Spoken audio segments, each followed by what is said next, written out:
This film faced a lot of backlash for its realistic portrayals of women's sexuality in India, and you'll see why. This is Rani. She's a 32-year-old, which sounds young until you find out she's already been a widow for half her life. She was married at 13, widowed at 16 in a small, dusty, rural village in India, where the rules are simple. Women serve, women obey, and women are quiet about everything else.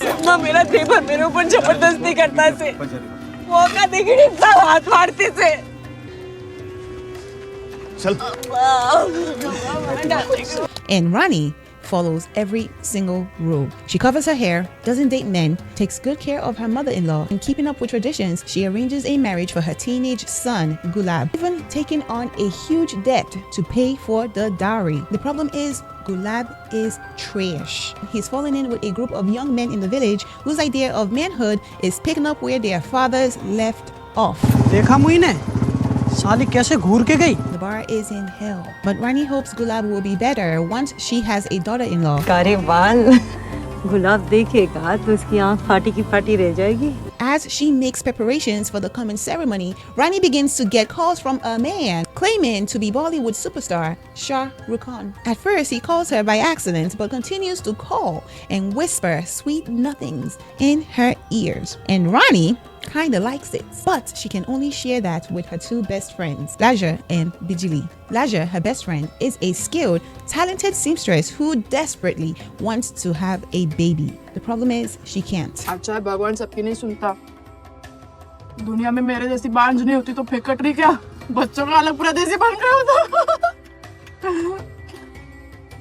But instead of compassion from her alcoholic husband, she is beaten. Her second friend, Bijli, is a certified bad bitch. Bijli is a dancer and sex worker who performs erotic dances for crowds of men every night. On the surface, she seems like the freest woman in the village, but the freedom she has is limited because as soon as she gets off that stage, she is completely ostracized by the village and trapped in sex work. She cannot figure out how to build a future for herself that doesn't still revolve around men. Rani and Laja work for a local man named Kishan, the only man in this entire film worth a damn, who employs them as seamstresses and helps them save money towards a satellite dish so the village can finally have television, a connection to the outside world. Meanwhile, the big day finally comes and the girl Gulab is marrying is Janaki, a 15-year-old from a neighboring village. During the ceremony, the village is alive with excitement, but right after the marriage, Rani discovers that Janaki's hair has been forcibly cut off due to lice, which in their community is considered a deep dishonor. And as much as Rani tries to hide it from the others, everyone, including Gulab, quickly finds out.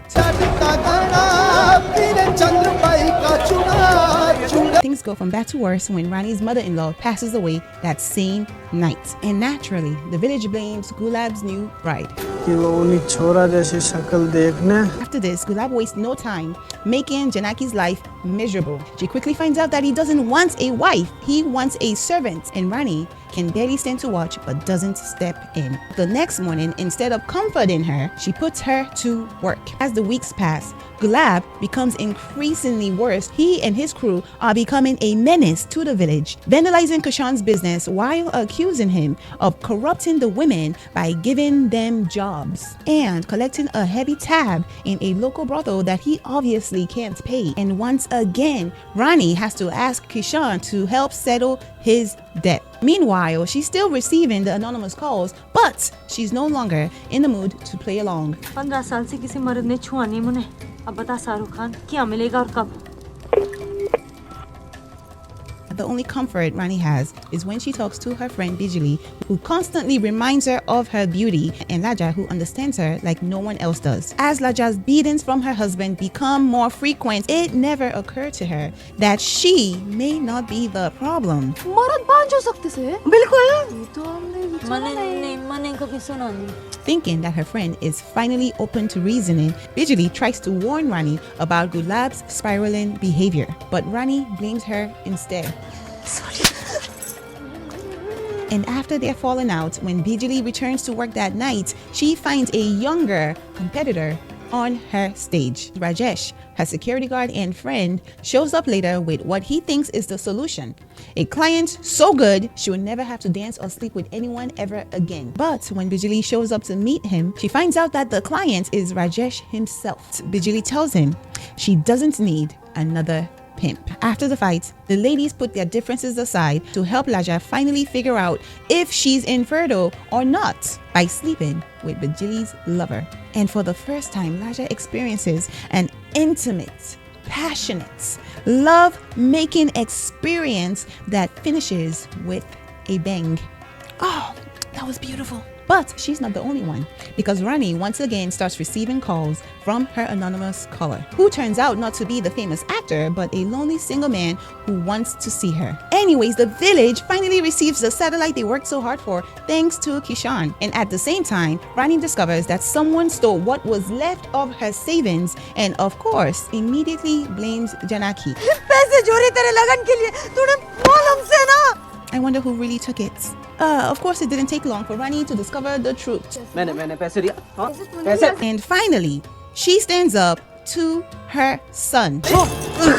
मारा घर से तारा रंडी खाना नहीं After this, Gulab curses his mother and runs away. Good riddance. And Janaki finally confesses that it was her who cut her own hair off to try to stop the wedding because she's in love with someone else. Rani, who now sees Janaki as the daughter she never had, sells her hut and gives the young couple the money to start a new life while she decides what to do with hers. But everything comes to a head when Bijali takes on new clients who leave her in horrible condition, while Gulab and his so-called gang decide someone has to pay for all his bad luck. So they hunt down Kishan, who has helped pay his debt multiple times, mind you. They beat him up and leave him for dead. The village celebrates with a festival. Laja tells her husband the good news that she's pregnant, but he doesn't take the news so well. रांड है तू मैं राण सू पर बाज नहीं सू